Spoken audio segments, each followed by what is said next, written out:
എൻ്റെ പേര് ബീന. ഞാൻ തലശ്ശേരി അതിരൂപതയിലെ ദേവമാതാ ചർച്ച് പൈസക്കരി നിന്ന് വരുന്നു. ജോലിയും ജീവിതവുമായിട്ട് ഞങ്ങൾ അബുദാബിയിലാണ് താമസിക്കുന്നത്. ഞാൻ ആദ്യമായി ഉടമ്പടി എടുത്തത് 2023 ഒക്ടോബർ 31 ഞങ്ങൾ ഉടമ്പടി എടുക്കാനുണ്ടായ സാഹചര്യം, ഞങ്ങളിവിടെ അന്നത്തെ വെക്കേഷൻ വരുന്ന സമയത്ത് ഞങ്ങൾ ഒരു ധ്യാന കേന്ദ്രത്തിൽ പോയി ഒരാഴ്ച ധ്യാനം കൂടണമെന്ന് തീരുമാനിച്ച് ഞങ്ങൾ അങ്ങനെ ഡിസ്കസ് ചെയ്തുകൊണ്ടിരുന്ന സമയത്ത് പെട്ടെന്ന് എൻ്റെ ഹൃദയത്തിൽ ഇങ്ങനെ കൃപാസനം എന്ന് എഴുതി വന്നു. എന്നാൽ ഒരിക്കലും ഞങ്ങൾ കൃപാസനത്തിനെ പറ്റിയോ കൃപാസനത്തിൽ പോകുന്നതിനെ പറ്റിയോ ഇതിനെക്കുറിച്ച് ഒന്നും ഞങ്ങൾക്ക് അറിയില്ലായിരുന്നു. പെട്ടെന്ന് അങ്ങനെ എഴുതി വന്നപ്പോൾ എനിക്ക് തന്നെ ഒരു അത്ഭുതമായി. ആ എഴുത്ത് നമ്മുടെ ഉടമ്പടി പത്രത്തിൻ്റെ കൃപാസനം എന്നെഴുതിയിരിക്കുന്ന അതേ റൈറ്റിങ് പച്ചയും അതുപോലെ നീലയും കലർന്ന ഒരു മഷിയിലാണ് എഴുതിയിരുന്നത്. അപ്പോൾ തന്നെ ഞാൻ പിന്നെ ഒന്നും ഹസ്ബൻഡിനോട് സംസാരിച്ചില്ല. അപ്പോൾ തന്നെ ഞങ്ങൾ ആ ഡിസ്കഷൻ നിർത്തിവെച്ചു. ഞാൻ പിന്നെ ഒന്നും സംസാരിച്ചില്ല. പിറ്റേ ദിവസം മുതൽ ഞാൻ കൃപാസനം എന്താണെന്ന് അറിയാൻ വേണ്ടി യൂട്യൂബിൽ കയറി തപ്പി നോക്കാൻ തുടങ്ങി. യൂട്യൂബിൽ സെർച്ച് ചെയ്തപ്പോൾ എനിക്ക് പെട്ടെന്ന് ജോസഫച്ചൻ്റെ ധ്യാനമാണ് കണ്ടത്. ഞാൻ അത് ശ്രദ്ധിച്ചപ്പോൾ എനിക്ക് ജോസഫച്ചൻ്റെ ധ്യാനം ഒട്ടും ഒരു ഇൻട്രസ്റ്റായി തോന്നിയില്ല. എനിക്ക് പെട്ടെന്ന് എന്തോ ഒരു കോറിലേഷൻ ഇല്ലാതെ അച്ഛൻ സംസാരിക്കുന്ന പോലെ തോന്നി. ഞാനത് നിർത്തിവെച്ച് ഇവിടുത്തെ സാക്ഷ്യം കേൾക്കാൻ തുടങ്ങി. സാക്ഷ്യം കേട്ടപ്പോൾ അതും എനിക്ക് എന്തോ ഒരു പെയ്ഡ് സാക്ഷ്യം പറയുന്നത് പോലെ തോന്നി. അപ്പോൾ ഞാൻ ഓർത്ത് ഇതെന്താണ്, ഇവിടെയാണ് പോകണ്ടേ. പിന്നീട് ഞാൻ ചിന്തിച്ചു, എന്തായാലും മാതാവാണ്, മാതാവ് സാക്ഷ്യപ്പെടുത്തിയ ഇവിടെ അത്ഭുതം നടന്നിരിക്കുന്ന ഒരു പള്ളിയാണ്, അവിടെ പോകണമെന്ന് ഞാൻ ആഗ്രഹിച്ചു. ഞാൻ ഹസ്ബൻഡിനോട് 2-3 ദിവസം കഴിഞ്ഞപ്പം പറഞ്ഞു നമുക്ക് കൃപാസനത്തിൽ പോകാം. അപ്പോൾ ഹസ്ബൻഡ് പറഞ്ഞാൽ കുഴപ്പമില്ല, നമുക്ക് പോകാമെന്ന് പറഞ്ഞു. അന്നത്തെ വെക്കേഷൻ ഞങ്ങൾ വന്ന് തിരിച്ചു പോകുന്നതിന് ഒരാഴ്ച മുമ്പ് ഞങ്ങളിവിടെ വന്നു. ഇവിടെ വന്ന് ഉടമ്പടിയെ പറ്റിയൊന്നും ഞങ്ങൾക്കറിയില്ല. പക്ഷേ ഞങ്ങൾ താമസിച്ച ഹോം സ്റ്റേയിൽ ഒരു ഹിന്ദു സഹോദരൻ്റെ വീട്ടിലായിരുന്നു. അവർ ഞങ്ങളോട് ഉടമ്പടിയെ പറ്റി എല്ലാം വിവരിച്ചു തന്നു. അപ്പം ഞങ്ങൾക്ക് ഉടമ്പടി എടുത്താൽ കൊള്ളാമെന്നായി. അന്ന് ഞങ്ങളിവിടെ വന്നു, ഉടമ്പടി എടുത്തു. തിരിച്ചു പോയപ്പോൾ മുതൽ എൻ്റെ ശരീരത്തിൽ ഭയങ്കര ഒരു എനർജി തോന്നി തുടങ്ങി.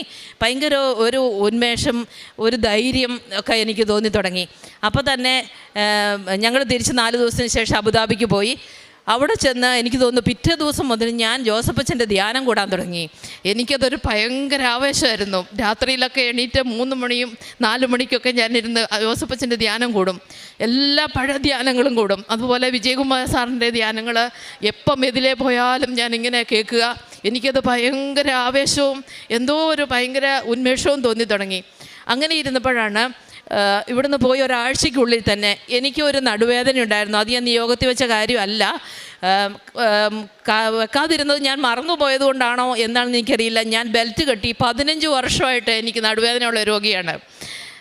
എൻ്റെ CRT കംപ്രഷൻ ഉള്ളതുകൊണ്ട് എൻ്റെ കാലിൻ്റെ ഉപ്പൂറ്റിയും വിരളും ഒക്കെ എപ്പോഴും മരപ്പും വേദനയും ഒക്കെയാണ്. നടുവുകൊണ്ട് എനിക്കൊന്നും ചെയ്യാൻ മേല. യാത്ര ചെയ്യുമ്പോൾ ബുദ്ധിമുട്ട്. എല്ലാ കാര്യങ്ങളിലും എനിക്ക് ബെൽറ്റ് കെട്ടണം. ജോലിക്ക് പോകുമ്പം ബെൽറ്റ് കെട്ടണം. അങ്ങനെയാണ് ഞാൻ ഒരു 15 വർഷമായിട്ട് ജീവിച്ചുകൊണ്ടിരുന്നത്. ഒരു കുന്നുമലയുള്ള സ്ഥലങ്ങളൊന്നും എനിക്ക് കയറാൻ പറ്റില്ല.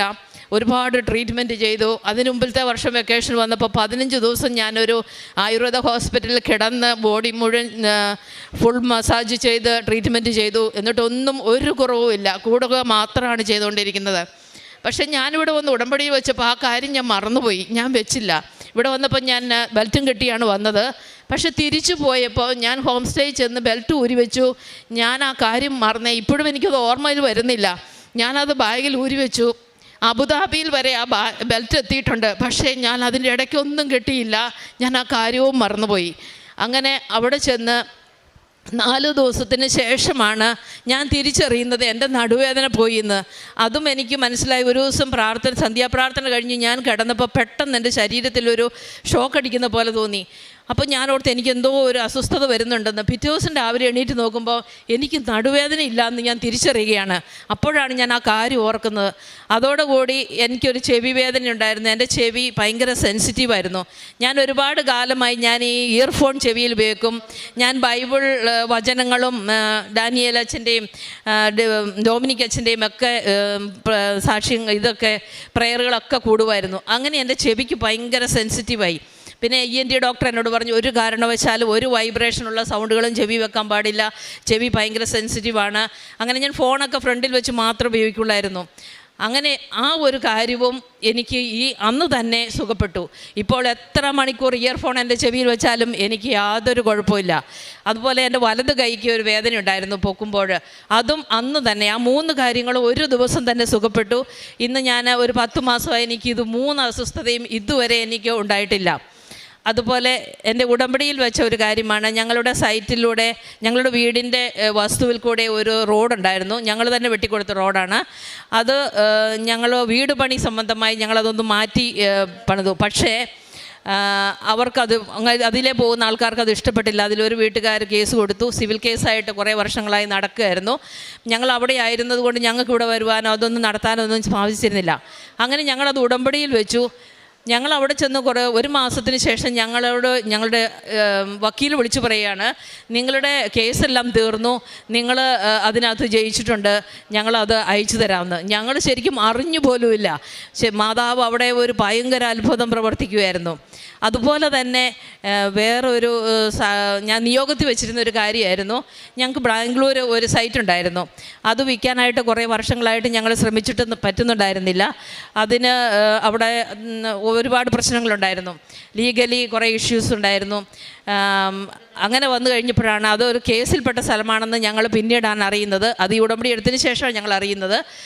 പക്ഷേ ഞങ്ങൾക്ക് ഒട്ടും പേടി തോന്നിയില്ല, ഒരു ശകലം പോലും പേടില്ല. മാതാവ് അതൊരു സാക്ഷ്യമാക്കാനാണ് ആഗ്രഹിക്കുന്നതെന്ന് ഞാൻ കൂടെ എൻ്റെ ഹസ്ബൻഡിനോട് പറയുമായിരുന്നു. അങ്ങനെ ഇരുന്നപ്പോൾ ഒരു ദിവസം ഞാൻ ജവമാല ചൊല്ലിക്കൊണ്ടിരുന്നപ്പോൾ പെട്ടെന്ന് എൻ്റെ മനസ്സിലിങ്ങനെ പറയുകയാണ്, ആരോ എന്നോട് പറഞ്ഞു തരുന്ന പോലെ 104 സൈറ്റ് നമ്പർ 2500 സ്ക്വയർ ഫീറ്റ് റുപ്പീസിന് ഓഗസ്റ്റ് മാസത്തിൽ രജിസ്ട്രേഷൻ നടക്കുന്നു. ഞാനത് പെട്ടെന്ന് എൻ്റെ ഡയറിയിൽ എഴുതി വെച്ചു. അതൊരു മെയ് മാസത്തിലാണ് എനിക്കിങ്ങനെ എന്നോട് പറയുന്ന പോലെ എനിക്ക് തോന്നിയത്. ഞാൻ ഹസ്ബൻഡിനോടൊന്നും പറഞ്ഞില്ല. പക്ഷേ ജൂലൈ അവസാനമായപ്പോൾ അവിടുന്ന് ഞങ്ങൾക്ക് അവിടെ അടുത്ത് താമസിക്കുന്ന ഒരു മനുഷ്യൻ വിളിച്ച് പറയാണ്, നിങ്ങളുടെ ഈ സൈറ്റ് വിൽക്കുന്നുണ്ടോ, എത്രയാണ് റേറ്റ് വേണ്ടത് എന്നൊക്കെ. അപ്പോൾ ഞാൻ ഹസ്ബൻഡിനോട് പറഞ്ഞു 2500 എന്ന് പറയണം. അതാണ് എനിക്ക് മാതാവ് പറഞ്ഞ പെട്ടെന്ന് എനിക്ക് ഓർമ്മ വന്നു. ഞാനത് അങ്ങനെ തന്നെ പറഞ്ഞു. അങ്ങനെ അപ്പോൾ അവർ പറഞ്ഞു, ഒരു കുഴപ്പമില്ല, നമുക്ക് രജിസ്ട്രേഷൻ ചെയ്യാമല്ലോ, ഓഗസ്റ്റ് രജിസ്ട്രേഷൻ ചെയ്യാമല്ലോ എന്ന് പറഞ്ഞു. അങ്ങനെ ഓഗസ്റ്റ് മാസം 17-ാം തീയതി രജിസ്ട്രേഷനും നടന്നു. ഈ സെയിം റേറ്റിൽ മാതാവ് പറഞ്ഞ പോലെ തന്നെ അത് നടന്നു. അതുപോലെ തന്നെ ആ രജിസ്ട്രേഷൻ, മദർ ഡീഡ്സ്, അങ്ങനെ ഒരു കാര്യങ്ങളും ആ സ്ഥലത്തിൻ്റെ ഉണ്ടായിരുന്നില്ല. അതൊക്കെ ഞങ്ങളുടെ നിന്ന് നഷ്ടപ്പെട്ടു പോയിരുന്നു. ഇതൊന്നും കൂടാതെ ഈ രജിസ്ട്രേഷൻ സ്വീകരിച്ച ആൾ ഇതൊന്നും കൂടാതെ അതൊരു സ്വീകരിക്കുകയും ചെയ്തു. അതുപോലെ തന്നെ പിന്നീട് രജിസ്ട്രേഷൻ ചെയ്ത് വീട്ടിൽ ഞങ്ങൾ വരുമ്പോഴാണ് അവിടുന്ന് ഞങ്ങളോട് വ്യക്തികൾ ഫോൺ വിളിച്ച് പറയുന്നത്, നിങ്ങളുടെ സൈറ്റിൽ കൂടെ ഒരു 6 ലൈൻ പാത പോകുന്നുണ്ട്, അതിനുവേണ്ടി സ്ഥലം അളന്നു പോയതാണ്. അവരത് ഞങ്ങളോട് പറഞ്ഞിരുന്നു. ഞങ്ങൾ അബുദാബിയിലായിരുന്നുകൊണ്ട് ഈ കാര്യങ്ങളൊന്നും ഞങ്ങൾക്കറിയില്ലായിരുന്നു. അതുകൊണ്ട് നിങ്ങളിപ്പം വിറ്റത് നന്നായി, അല്ലെങ്കിൽ ഇനി ഇത് ആരും മേടിക്കില്ലായിരുന്നു എന്ന്. അപ്പോഴാണ് ഞാൻ ആ മാതാവിൻ്റെ പ്രത്യേക സാന്നിധ്യം എനിക്ക് മനസ്സിലായത്. അതുപോലെ തന്നെ ഞങ്ങളുടെ ജീവിതത്തിൽ ഒരുപാട് കാര്യങ്ങൾ പിന്നീട് സംഭവിച്ചിട്ടുണ്ട്. ഞാൻ നിയോഗത്തിൽ വെക്കാത്തതാണ് എൻ്റെ ജീവിതത്തിൽ കൂടുതൽ സംഭവിച്ചത്. എനിക്ക് തോന്നുന്നു, എൻ്റെ ഹസ്ബൻഡ് കൂടെ വർക്ക് ചെയ്യുന്ന ഒരു നേഴ്സ്, അവളുടെ ഡെലിവറി കഴിഞ്ഞ് സിസേറിയനായിരുന്നു. 2 മാസത്തിന് ശേഷം അവൾക്കൊരു തൈറോയിഡ് ട്യൂമറുണ്ടായി. പെട്ടെന്ന് അവർ പോയി ട്രീറ്റ്മെൻറ്റിന് വേണ്ടി പോയി ഡോക്ടറിനെ കണ്ടു. അപ്പോൾ ഡോക്ടർ പറയുകയാണ് FNAC ചെയ്യണം. FNAC ചെയ്ത് ടെസ്റ്റ് റിപ്പോർട്ട് വന്നപ്പോൾ അത് തൈറോയിഡ് ക്യാൻസർ 30% എന്നാണ് കാണിച്ചത്. അവൾ ഞങ്ങളുടെ ഫ്ലാറ്റിൽ തന്നെ താമസിക്കുന്നവളാണ്. അപ്പോൾ ഞാൻ ഈ ഉടമ്പടി പത്രം ഞങ്ങളുടെ ഹോസ്പിറ്റലിൽ എല്ലാവർക്കും മാത്രമാണ് കൊടുത്തിരുന്നത്. പ്രത്യേകമായി പ്രാർത്ഥിച്ച് പ്രത്യേകം ഞാൻ ഇവിടുത്തെ കാര്യങ്ങളെല്ലാം പറഞ്ഞ് ആയിരുന്നു ഞാൻ എല്ലാവർക്കും കൊടുത്തിരുന്നത്. അപ്പോൾ ഞാൻ ഇവക്കും കൊടുത്തിട്ടുണ്ടായിരുന്നു. അപ്പോൾ ഇവള് പെട്ടെന്ന് എന്നെ ഓർത്തു, ഞാൻ ഉടമ്പടി എടുത്തിട്ടുണ്ടല്ലോ, ഉടമ്പടി തൈലം പുരട്ടി പ്രാർത്ഥിച്ചാൽ സുഖപ്പെടുമെന്ന് വിചാരിച്ച് എന്നെ ഒരു ദിവസം വിളിച്ചിട്ട് ചോദിക്കുകയാണ്, ചേച്ചി എനിക്ക് വേണ്ടി ഒന്ന് പ്രാർത്ഥിക്കുമോ, ഉടമ്പടി തൈലം പുരട്ടി ഒന്ന് പ്രാർത്ഥിക്കുമോ, എനിക്കിങ്ങനെ ഒരു അസുഖമാണെന്ന്. ഞാൻ പറഞ്ഞു, നീ ഒരു കാര്യം ചെയ്യ്, എൻ്റെ വീട്ടിലോട്ട് വാ. അപ്പോൾ അവൾ ഓടി വന്നു. ഞാൻ ജസ്റ്റ് ഉടമ്പടി കാശുരൂപം ഈ ട്യൂമറിൽ വെച്ചു, തൈലവും പുരട്ടി വിശ്വാസപ്രമാണവും ചൊല്ലി, ഒരു സ്വർഗസ്ഥനായും ഒരു നന്മ നിറഞ്ഞവരും ചൊല്ലി ഞാൻ പ്രാർത്ഥിച്ചു. അവൾ തിരിച്ചും പോയി. പിറ്റേ ദിവസം ചൊവ്വാഴ്ചയാണ്. എല്ലാ ചൊവ്വാഴ്ചയും ഞാൻ ഇതുവരെ ഒരു ദിവസം മാത്രമാണ് എൻ്റെ ഓർമ്മയും ഞാൻ മുടങ്ങിയത്. അല്ലെങ്കിൽ അന്ന് തന്നെ എനിക്ക് ഉടമ്പടി ധ്യാനം കൂടണം, അല്ലെങ്കിൽ എനിക്ക് ഉറക്കം വരില്ല. കൂടുതലും ഞാൻ ആ ലൈവായിട്ട് തന്നെ എങ്ങനെയെങ്കിലും ഞാനത് കാണും. അന്ന് ഞാൻ ഉടമ്പടി ധ്യാനം കഴിഞ്ഞു. എനിക്ക് ഉച്ച കഴിഞ്ഞായിരുന്നു ഡ്യൂട്ടി. ഞാൻ പെട്ടെന്ന് ധ്യാനം കഴിഞ്ഞ പാടെ എൻ്റെ മനസ്സിൽ തോന്നുകയാണ്, അവളുടെ വീട്ടിൽ പോയി അവൾക്ക് ഒന്ന് വേണ്ടി ഒന്ന് പ്രാർത്ഥിക്കണം. ഞാൻ പെട്ടെന്ന് ചെല്ലുമ്പോൾ അവൾ ഡ്യൂട്ടി കഴിഞ്ഞ് ലിഫ്റ്റിൽ കയറി വരുന്നു. ഞാൻ അവളോട് പറഞ്ഞു, ഇടി ഞാൻ പ്രാർത്ഥിക്കാൻ വന്നതാണ്. അപ്പോൾ അവൾ പറഞ്ഞു കുഴപ്പമില്ല പ്രാർത്ഥിച്ചോ എന്ന് പറഞ്ഞ് ഞാൻ ഇതേപോലെ തന്നെ പ്രാർത്ഥിച്ചു. ആ ട്യൂമറിന് ഒരു നാരങ്ങയുടെ വലിപ്പമുണ്ട്. ഞാൻ ആ ട്യൂമറിലാണ് ഈ മാതാവിൻ്റെ ഉടമ്പടിക്കാശുരം വെക്കുന്നത്. എന്നിട്ട് ഞാൻ വിശ്വാസ പ്രമാണം ചൊല്ലി പ്രാർത്ഥിച്ചു. പിറ്റേ ദിവസം അന്ന് പോന്നു. പിറ്റേ ദിവസം ഞാൻ പോയില്ല. അതിന് 3-ാമത്തെ ദിവസം വീണ്ടും ഞാൻ ചെന്നു. എനിക്ക് തോന്നുകയാണ് ആ മകളോട് പോയി പ്രാർത്ഥിക്കുക. അവിടെ പോയി ചെന്ന് പ്രാർത്ഥിച്ചപ്പോൾ പെട്ടെന്ന് ട്യൂമർ കാണാനില്ല. ഞാൻ പെട്ടെന്ന് അത്ഭുതപ്പെട്ടു പോയി. ഞാനിവളോട് ചോദിച്ചോടി ട്യൂമർ ഇല്ലല്ലോ. അപ്പോൾ അവൾ പറഞ്ഞു ചേച്ചി ഇന്ന് 3-ാമത്തെ ആളാണ് ഈ ട്യൂമർ ഇല്ല എന്ന് പറയുന്നതെന്ന്. അപ്പോൾ ഞാൻ അവളോട് പറഞ്ഞു മാതാവ് ഇടപെട്ടിട്ടുണ്ട്, നീ ഡോക്ടറിനെ പോയി കാണണം. ഒരു ഓൺകോളജി ഡോക്ടറിനെ അവൾ കാണുന്നത്. അപ്പോൾ ഇവർ പോയി ഡോക്ടറിനെ കണ്ടു. അപ്പോൾ ഡോക്ടർ പറഞ്ഞു ഒരു കാര്യം ചെയ്യും, നിങ്ങൾക്ക് അങ്ങനെയൊന്നും പറയാൻ പറ്റത്തില്ല, ഇതിന് ഓൾറെഡി ടെസ്റ്റ് റിപ്പോർട്ട് വന്നതാണ്, ഇനി ഒരു സംശയമില്ല, ഇമ്മീഡിയറ്റ്ലി സർജറി പറഞ്ഞതാണ്, നിങ്ങൾ ചെയ്തേ പറ്റൂ എന്നൊക്കെ പറഞ്ഞ് അവരെ വഴക്ക് പറഞ്ഞു. പിന്നെ അവർ അഡ്മിറ്റായി സർജറി ചെയ്തു. സർജറി ചെയ്ത് ഓപ്പൺ ചെയ്ത് കഴിഞ്ഞപ്പോഴാണ് അറിയുന്നത് ട്യൂമർ ഇല്ല, ഒരു ചെറിയ നോഡ് മാത്രമാണുള്ളത്. പക്ഷേ ഡോക്ടർ പറഞ്ഞു ഇത് ഇത്രയും നമുക്ക് റിപ്പോർട്ട് കിട്ടിയ സ്ഥിതിക്ക് പകുതി റിമൂവ് ചെയ്യണം. അങ്ങനെ ഹാഫ് തൈറോയ്ഡ് റിമൂവ് ചെയ്തു, ബയോപ്സിക്ക് വിട്ടു. റിപ്പോർട്ട് വന്നിരിക്കുകയാണ് തൈറോയ്ഡൈറ്റിസ് എന്ന് മാത്രം. ആ 2 റിപ്പോർട്ടും എൻ്റെ ഫോണിൽ ഇപ്പോഴും ഉണ്ട്. ഇപ്പോൾ അവർക്ക് യാതൊരു കുഴപ്പവുമില്ല, സുഖമായിട്ടിരിക്കുന്നു. അതുപോലെ തന്നെ ഒരുപാട് അനുഭവങ്ങൾ. ഞങ്ങളൊരു പ്രാവശ്യം ഒരു മരുഭൂമി യാത്രയ്ക്ക് പോയി, വഴിതെറ്റിപ്പോയി. അപ്പോൾ ഞങ്ങളുടെ ഗ്രൂപ്പിൽ കുറേ പേരുണ്ടായിരുന്നു. അവർ ഞങ്ങളുടെ മുമ്പേ പോയിരുന്നു. ഞങ്ങൾക്ക് അവരുടെ ഫോളോ ചെയ്യാൻ പറ്റിയില്ല. അപ്പോൾ എൻ്റെ കയ്യിൽ ഉടമ്പടി കാശുരവും എൻ്റെ കയ്യിലുണ്ട്. ഞങ്ങൾ ജൗമാല ചൊല്ലി തന്നെയാണ് പോകുന്നത് ഞങ്ങളുടെ കുടുംബം. ഒരു 2-2.5 കിലോമീറ്ററോളം ഞങ്ങൾ ഇവരെ സെർച്ച് ചെയ്തിട്ട് ഞങ്ങൾക്ക് മനസ്സിലാകുന്നില്ല. രാത്രിയായി. അവിടെ രാത്രിയാകുമ്പോൾ ഫുൾ ഇരുട്ടാണ്, ലൈറ്റൊന്നുമില്ല മരുഭൂമിയിൽ. അവിടെ ഒരു ലേക്കുണ്ട്, അവിടെയാണ് സാധാരണ പോകുന്നത്. അവിടെ ഒരു ടെൻ്റൊക്കെ കെട്ടി ഒരു ദിവസം നൈറ്റ് സ്റ്റേക്ക് പോകുന്നതാണ്. അപ്പോൾ ഞങ്ങളുടെ ഫ്രണ്ട്സൊക്കെ നേരത്തെ പോയി. ഞങ്ങൾക്ക് എന്ത് ചെയ്യണമെന്ന് അറിയില്ല, ഇവരെ വിട്ട് കണ്ടും കിട്ടുന്നില്ല.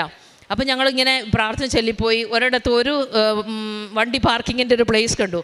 ആ പ്ലേസിൽ ഞങ്ങൾ വണ്ടി ഇട്ടു. ഇവരെ ഫോൺ വിളിച്ചപ്പോൾ അവർ അവിടെ തന്നെയാണ് നിൽക്കുന്നത്. അവരങ്ങോട്ട് വന്നിരിക്കുകയാണ്.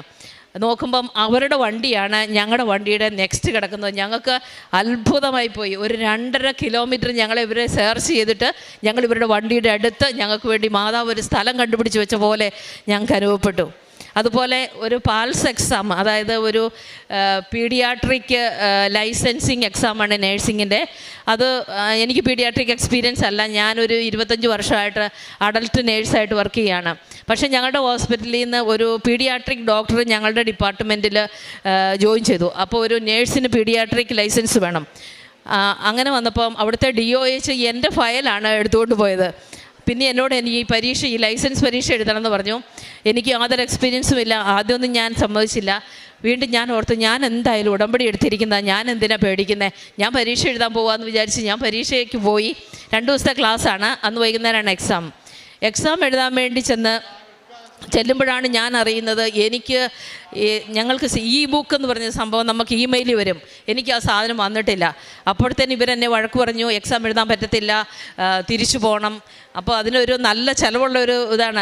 അവിടുത്തെ ഒരു 3000 ദിർഹംസ് ആണ് ഇതിൻ്റെ ഫീസ്. അതൊക്കെ നമുക്ക് ഹോസ്പിറ്റലുകാർ തന്നെ പേ ചെയ്യുന്നതാണ്. അപ്പോൾ ഞാനങ്ങനെ മിസ് ചെയ്തിട്ടുണ്ടെങ്കിൽ അതൊരു വലിയ ഫൈനൊക്കെ ഉണ്ടാവും. അങ്ങനെ വന്നു. അപ്പോൾ തന്നെ ഞാൻ ധൈര്യമായിട്ട്, എനിക്ക് നല്ല ധൈര്യം തോന്നി. ഞാൻ മാതാവിൻ്റെ കാശുരവും കയ്യിലെടുത്തിട്ട് ഞാൻ പറഞ്ഞു, മാതാവേ ഞാൻ മാതാവുമായിട്ട് ഉടമ്പടിയിലാണ്, ഇതെന്താ സംഭവിക്കുന്നതെന്ന് എനിക്കറിയില്ല, എനിക്ക് പരീക്ഷ എഴുതാൻ പാസ്സാകുമെന്നും ഉറപ്പൊന്നുമില്ല, പക്ഷേ എനിക്ക് മാതാവിൽ ഉറപ്പുണ്ട് എന്നും പറഞ്ഞ് ഞാനൊരു വിശ്വാസ പ്രമാണം ചൊല്ലി. അപ്പോൾ എനിക്ക് പരീക്ഷ എഴുതുന്ന ആ മനുഷ്യൻ എന്നെ നല്ലോണം വഴക്ക് പറയുന്നുണ്ട്. പിറ്റേ ദിവസമാണ് എനിക്ക് എക്സാം. നീ ഒരു പ്രിപ്പറേഷനും ഇല്ലാതെ വന്നിരിക്കുന്നു, ബുക്കില്ല എന്നൊക്കെ പറഞ്ഞ്. അത് കഴിഞ്ഞ് ഞാൻ വിശ്വാസ പ്രമാണം ചൊല്ലി കഴിഞ്ഞപ്പോഴത്തേന് ഈ മനുഷ്യനോട് പറഞ്ഞു, ഞാൻ മാനേജറിനോട് ചോദിക്കട്ടെ എന്ന് പറഞ്ഞ് തിരിച്ചുപോയി. അപ്പം തന്നെ എൻ്റെ കൂടെ ഉണ്ടായിരുന്ന ഒരു കൊളീക്ക്, ഞാൻ അറിയുന്നതല്ല, ആ വ്യക്തി എന്നോട് പറഞ്ഞു, ചേച്ചി എന്തിനാ ഭയപ്പെടുന്നത്, ഞങ്ങൾ തരാമല്ലോ ക്വസ്റ്റ്യൻ പേപ്പറൊക്കെ, ചേച്ചി ധൈര്യമായിട്ട് പറ, എൻ്റെ റിസ്കിൽ ഞാൻ എക്സാം എഴുതിക്കോളാം. ഞാൻ അപ്പം തന്നെ ആ മനുഷ്യനോട് പറഞ്ഞു, എൻ്റെ റിസ്കിൽ ഞാൻ എക്സാം എഴുതിക്കോളാം, തോറ്റുപോയാൽ എനിക്ക് കുഴപ്പമൊന്നുമില്ല എന്ന് ഞാൻ പറഞ്ഞു. പക്ഷേ ആ എക്സാമിന് എനിക്ക് 91% മാർക്ക് വന്ന് പരിശുദ്ധി അമ്മ എന്നെ അനുഗ്രഹിച്ചു. അങ്ങനെ അമ്മയുടെ നിരവധിയായ അനുഗ്രഹങ്ങൾ എത്രയാണെന്ന് ഞാൻ പറഞ്ഞാൽ മനസ്സിലാകില്ല. ഒരു ആദി എന്ന മകന് ഒരു 9 വയസ്സുകാരൻ ഞങ്ങളുടെ ഹോസ്പിറ്റലിൽ അഡ്മിറ്റായി. അവന് ഭയങ്കര ഇൻഡസ്റ്റൈൻ ഒബ്സ്ട്രക്ഷൻ ആയിരുന്നു, ഭയങ്കര ഛർദിയും. 9 ദിവസമായി അഡ്മിറ്റായി, ഒരു ഭക്ഷണം പോലും കഴിക്കാൻ മേലാതെ ആ കൊച്ചു കഷ്ടപ്പെടുമായിരുന്നു. അപ്പോൾ ഒരു ദിവസം അവരെന്നെ ഇങ്ങനെ വിളിച്ചു, ചേച്ചി ഇവിടെ ജോലി ചെയ്യുന്നു. ഞാൻ പറഞ്ഞു, ഞങ്ങളുടെ ഹോസ്പിറ്റലിൽ അവർ അഡ്മിറ്റായത്, ഞാൻ ഇന്നെ എടുത്താമെന്ന് പറഞ്ഞു. അവരൊരു മുസ്ലിം സഹോദരരായിരുന്നു. ഞാൻ എൻ്റെ ഉടമ്പടി തൈലവും കാശുരവും എടുത്ത് ഞാൻ പോയി. ഞാൻ ഈ കൊച്ചിൻ്റെ തലയിൽ വെച്ച് കാശുരവും വെച്ച് പ്രാർത്ഥിച്ചു. ഒരു നുള്ള് ഉപ്പ് അവൻ്റെ വായിലിട്ടു, ഈ ഉടമ്പടി തൈലം നെറ്റിയിൽ വെച്ചു. ആ കൊച്ച് അപ്പം തന്നെ ചിരിച്ചുകൊണ്ട് എന്നോട് പറയുക, നല്ല ഉപ്പെന്ന് ഇവൻ എന്നോട് പറഞ്ഞു. അത് കഴിഞ്ഞ് ഞാൻ പറഞ്ഞു കുഴപ്പമൊന്നുമില്ല, കൊച്ച് സുഖമായിക്കോളൂ എന്ന് പറഞ്ഞു. പിറ്റേ ദിവസം എനിക്ക് പേടിയായിരുന്നു അവിടെ പോകാൻ, കാരണം അവരൊത്തിരി പേര് അവിടെയുണ്ട്, നാട്ടിൽ നിന്നൊക്കെ ആൾക്കാർ വന്നിട്ടുണ്ട് എല്ലാവരും. അപ്പം ഞാൻ അമ്മയോട് പ്രാർത്ഥിച്ചിട്ടാണ് പോയത്. അമ്മേ, നീ ആഗ്രഹിക്കുന്നുണ്ടെങ്കിൽ എനിക്ക് എന്തെങ്കിലും ഒരു അടയാളം കാണിച്ചു തരണേന്ന് ഞാൻ പ്രാർത്ഥിച്ചുകൊണ്ട് പോയി. അവിടെ ചെന്ന് കഴിഞ്ഞപ്പം ഞങ്ങളുടെ മെഡിക്കൽ ഡയറക്ടർ തന്നെയാണ് ആ കൊച്ചിനെ നോക്കിക്കൊണ്ടിരുന്ന ഡോക്ടർ. ആ ഡോക്ടർ പെട്ടെന്ന് പെട്ടെന്ന് വരികയാണ്. പിറ്റേ ദിവസം ഞാൻ ചെല്ലുമ്പം ആ ഡോക്ടർ പറയുകയാണ്, കൊച്ചിനിപ്പോൾ ഒരു കുഴപ്പമില്ല, അവൻ്റെ എല്ലാം ശരിയായിട്ടുണ്ട്, അവനെ ഇന്ന് നമുക്ക് 2 വാർഡിലോട്ട് മാറ്റാം. അവൻ ICUലായിരുന്നു, വാർഡിലോട്ട് മാറ്റാം, 2-3 ദിവസത്തിന് ശേഷം ഡിസ്ചാർജ് ചെയ്യാമെന്ന്. എനിക്ക് പെട്ടെന്ന് അത്ഭുതമായിപ്പോയി. അപ്പോഴാണ് ഞാൻ അറിയുന്നത്, ഞാനത് പ്രാർത്ഥിച്ചു പോയതിന് ശേഷം ആ കൊച്ചിന് അന്ന് 9 ദിവസമായിട്ട് അവൻ നടന്നിട്ട് പോലുമില്ല. അന്ന് രാത്രിയിൽ അവൻ എണീറ്റ് നടന്നു. അവന് വായിക്കൂടെ ഭക്ഷണം കൊടുക്കാൻ പറ്റില്ല, അവന് പേരൻ്റൽ ന്യൂട്രീഷനാണ് കൊടുത്തിരുന്നത്. അതവൻ വലിച്ചു പറിച്ച് കളഞ്ഞു. അന്ന് രാത്രിയിൽ അവൻ എണീറ്റ് നിന്നു. ആദ്യമായിട്ട് അവൻ ബാത്റൂമിൽ പോയി, ടോയ്ലറ്റിൽ പോയി, അല്ലെങ്കിൽ അവന് മോഷൻ പാസ് ചെയ്യത്തില്ലായിരുന്നു. അങ്ങനെ പെട്ടെന്ന് തന്നെ പിറ്റേ ദിവസം അവനെ വാർഡിലോട്ട് ഡിസ്ചാർജായി. 3 ദിവസത്തിന് ശേഷം അവന് ഡിസ്ചാർജായി പോവുകയും ചെയ്തു. അതുപോലെ തന്നെ എനിക്ക് ഈ ഉടമ്പടി, ഞാൻ ഒരുപാട് പേർക്ക് വേണ്ടി പ്രാർത്ഥിക്കും, പക്ഷേ എനിക്ക് എപ്പോഴും എൻ്റെ മനസ്സിൻ്റെ ഉള്ളിലൊരു ഉടമ്പടി അനുഭവങ്ങൾ ഉടനടി എന്നുള്ള ഒരു വേർഡ് എൻ്റെ മനസ്സിൽ കിടക്കുമായിരുന്നു. എൻ്റെ ഇത് പെട്ടെന്ന് എങ്ങനെയാണ് സുഖമാകുന്നതെന്ന്. അങ്ങനെ ഇരുന്നപ്പോൾ ഒരു ദിവസം എനിക്ക് പെട്ടെന്നൊരു പനി വന്നു. പനി ഭയങ്കര ശക്തമായി. ഞാൻ ഹോസ്പിറ്റലിൽ നിന്ന് തിരിച്ചു വന്നു, വീട്ടിൽ വന്നു. എനിക്ക് കേൾക്കാൻ പറ്റുന്നില്ല, ഭയങ്കര തലവേദന, മൈഗ്രെയിൻ പോലൊരു തലവേദന, നടുവേദന ഒക്കെ. അപ്പോൾ ഒരു ദിവസമായിട്ട് ഞാനങ്ങനെ ബെഡിലാണ്. പിറ്റേ ദിവസം വൈകുന്നേരമായിട്ടും തലവേദനയും പോകുന്നില്ല, നടുവേദനയും പോകുന്നില്ല, നല്ല പനിയുണ്ട്. ഞാൻ എണീറ്റ് ബെഡിലിരിക്കുക.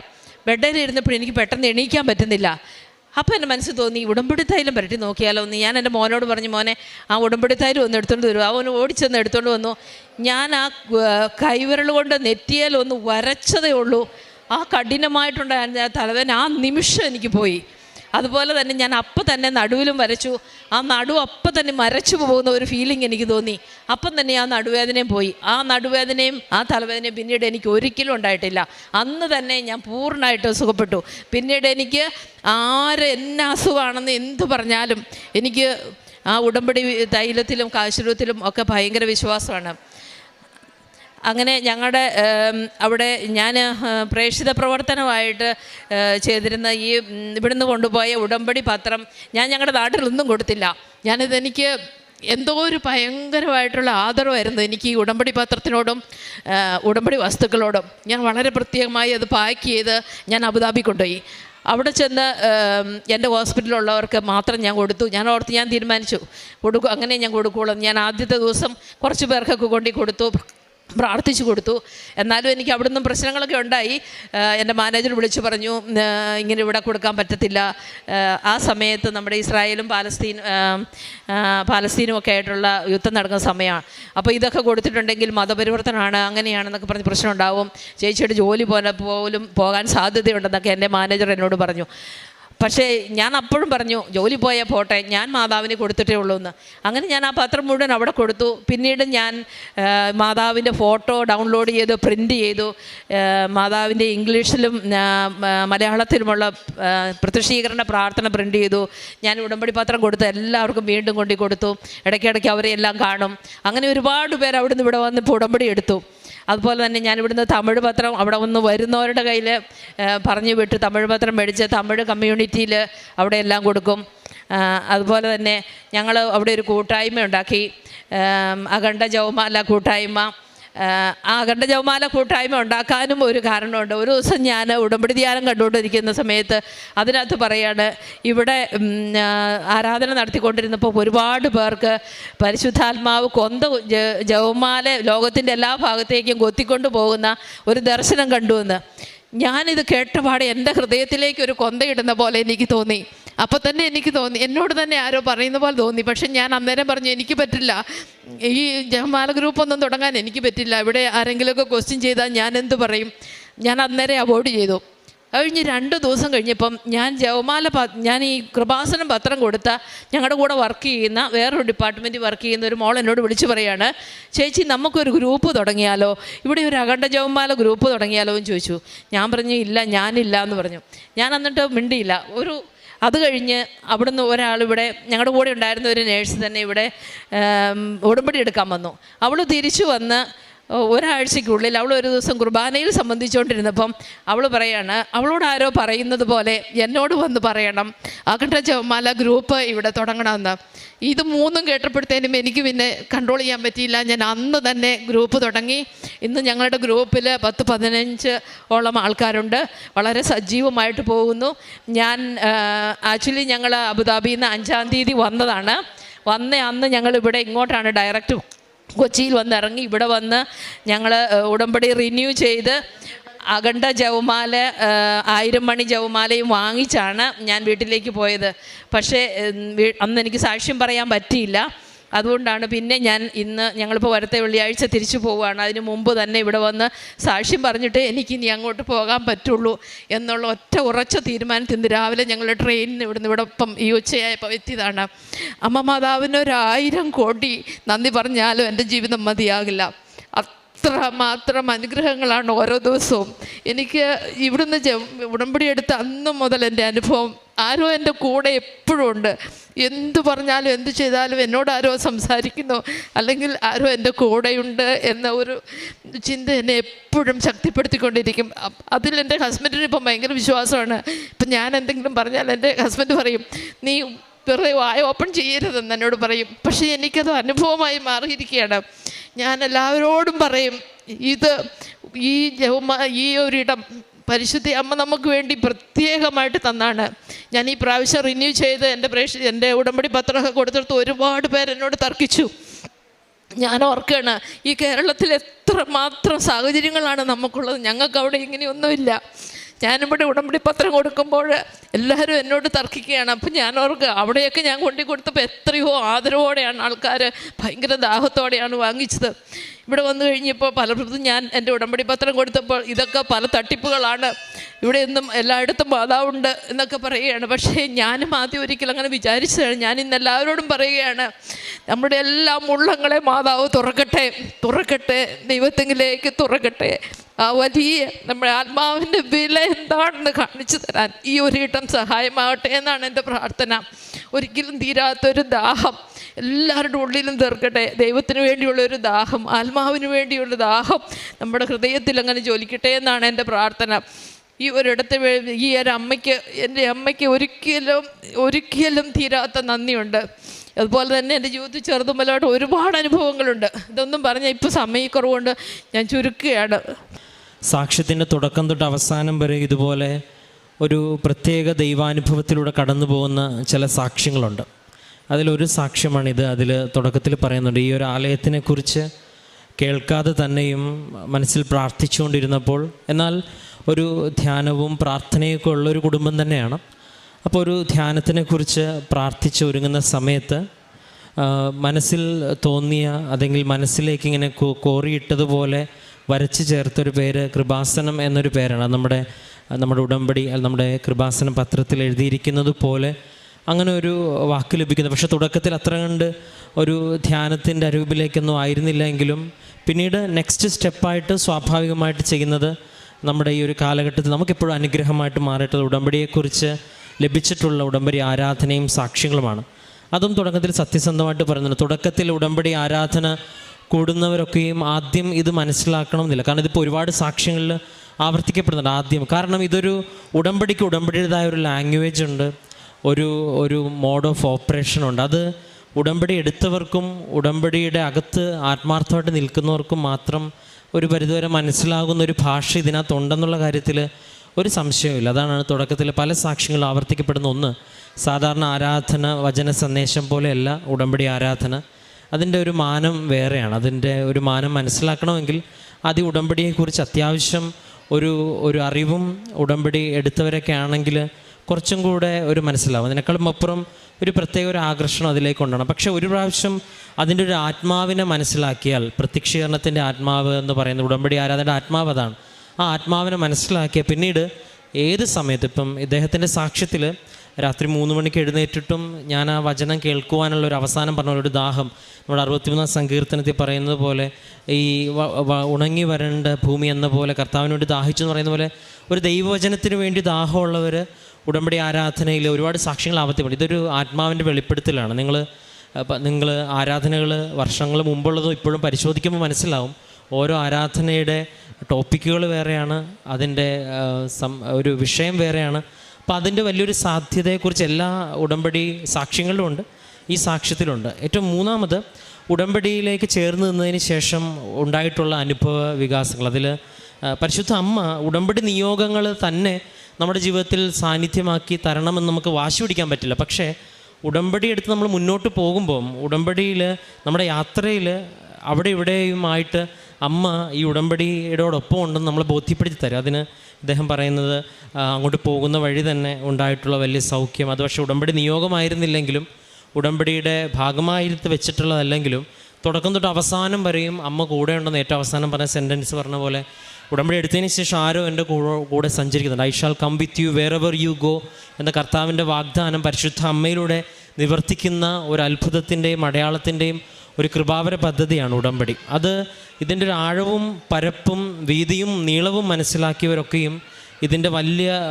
പ്രചാരകരായിട്ട് മാറുന്നുണ്ട്. കാരണം അത്രത്തോളം ഒരു വലിയൊരു പദ്ധതിയായിട്ട് ഇത് മാറുന്നു, അത്രത്തോളം ദൈവാനുഭവങ്ങൾ ഇതിൽ സംഭവിക്കുന്നു, അത്രത്തോളം ദൈവാനുഭവങ്ങൾ സംഭവിക്കാൻ പരിശുദ്ധ അമ്മ തന്നെ ഇതിലിറങ്ങിത്തിരിക്കുന്നു. പിന്നെ ഏറ്റവും അവസാനം നമ്മൾ എന്ത് പഠിക്കണം എന്നുള്ള ചോദ്യത്തിന് ദൈവത്തിന് ഒരു കാര്യം നമ്മളോട് കമ്മ്യൂണിക്കേറ്റ് ചെയ്യാനുണ്ടെങ്കിൽ ദൈവം വ്യത്യസ്തങ്ങളായ മാർഗ്ഗങ്ങൾ, ഇപ്പോൾ ഇദ്ദേഹത്തിൻ്റെ ഒരു സാക്ഷ്യത്തിൻ്റെ പശ്ചാത്തലത്തിൽ ഒരു ഉടമ്പടി കൂട്ടായ്മയെക്കുറിച്ച് പറയുന്നു. അത് രൂപീകരിക്കണമെന്ന് ആഗ്രഹം ഉണ്ടാകുന്നു, പക്ഷേ സാഹചര്യങ്ങളനുസരിച്ച് പിന്നീട് ആകട്ടെ എന്ന് കരുതുന്നു.